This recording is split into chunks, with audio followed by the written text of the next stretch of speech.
The National Water says they have no money to buy chemicals to treat water and that their suppliers have stopped because of non-payment.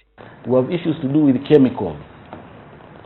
Indeed, if we do not get money, then we're almost bound to supply untreated water. And you can imagine the danger that will provide extensively to the wider public.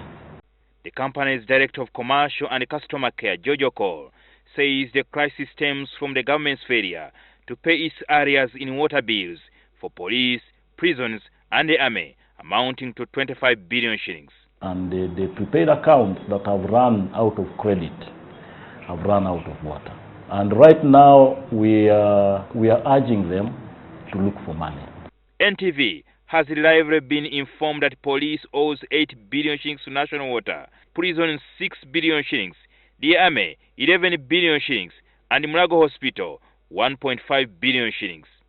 Since Saturday last week, security institutions, among them police at Naguru and Sambia barracks, the government prisons in Luzira, and the army barracks have had to endure a water crisis after their taps were disconnected by National Water.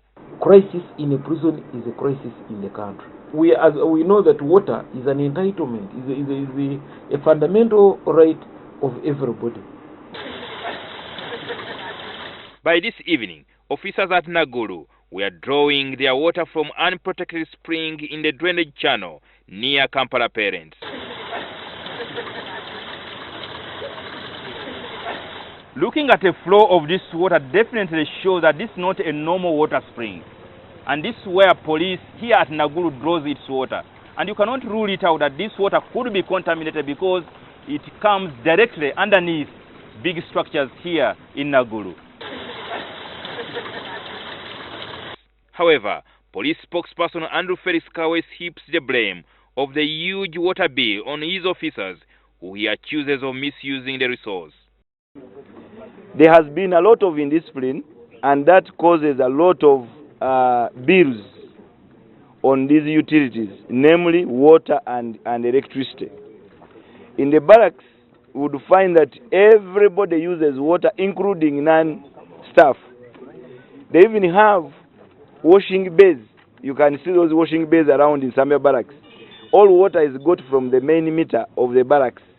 Uganda Prison spokesperson Frank Baine says this crisis has been caused by the Ministry of Finance.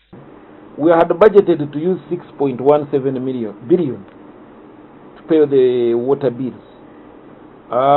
What was approved by Ministry of Finance was 1.262 billion, leaving us with a deficit of 4.905 billion.